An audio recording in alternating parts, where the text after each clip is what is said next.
Hey guys, I'm joined by Curtis Creamer, lead producer on Halo 3 ODST. How you doing? Pretty good. Good to see you, Patrick. Thank you, thank you. Does it freak you out to sit in a Warthog, something you've put on paper? Oh man, I love it. It's the best thing in the world. It doesn't freak me out at all. It feels like home. It should, after how many years of working on the Halo license? Oh, I've been working on it for 9 years now. So yeah, started off on Halo 1. That's amazing. And here we are at ODST days. Yeah. And it's actually in the can now, isn't it? It's finished. Yeah. We finished the game up in May and submitted it to Microsoft, and it's all ready to go. Give me a little bit of the backstory for people that haven't been following that closely.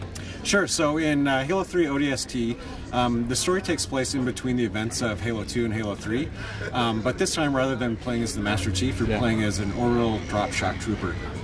So it's all about sort of what happened in the city of New Mombasa while the Master Chief was off at the Delta Halo. It's interesting because it's sort of a reset of a lot of the core gameplay as it's evolved to Halo 3. You have things like the rechargeable shields, it's steered away from damage and health and things like that, and you've gone back to its roots. How do you think hardcore gamers who've seen it all the way through to Halo 3 are going to feel about having to go back and restart their skills again? I think they're going to be super excited about it. I mean, I don't think you're going to have to reset your skills in any way. I mean, it's going to feel like home. You know, we still have the same kind of exciting Halo gameplay that we always have, but you know, like you said, we've gone back to having a stamina and health mechanic there.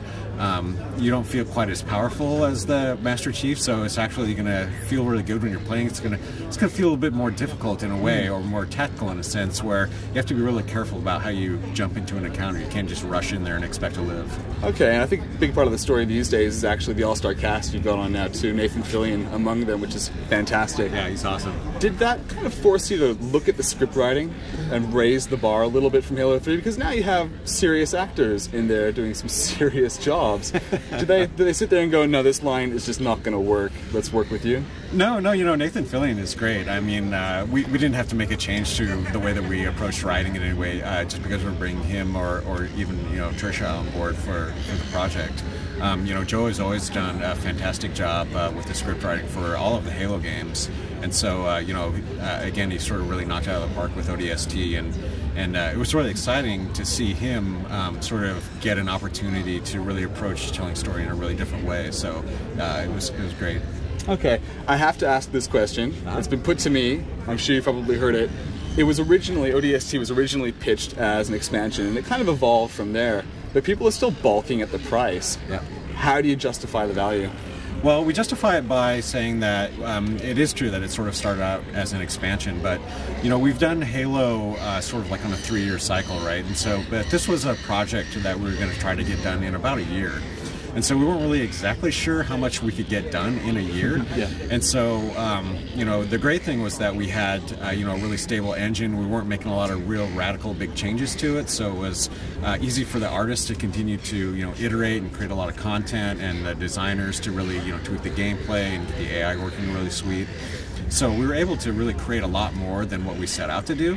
And so that's essentially how it became a full-fledged game that way. It's because the scope of it really grew. And, you know, I have no problem, you know, setting it up next to any of the other games that we've done. I mean, the campaign is just as big as any other campaign that we've ever done. No kidding. I mean, originally the number being touted around was about 3 to 5 hours, so it's longer than that? Yeah, you can definitely spend, you know, it's tough to put an exact number on the amount of hours Come on. Well, people always say that, but you know, the first thing gamers are going to do is blitz through it and go, hey, Bungie, what's happening? Yeah, I think even blitzing through it, it's going to take you, you know, it's going to be comparable to any other Halo 3, any other Halo campaign.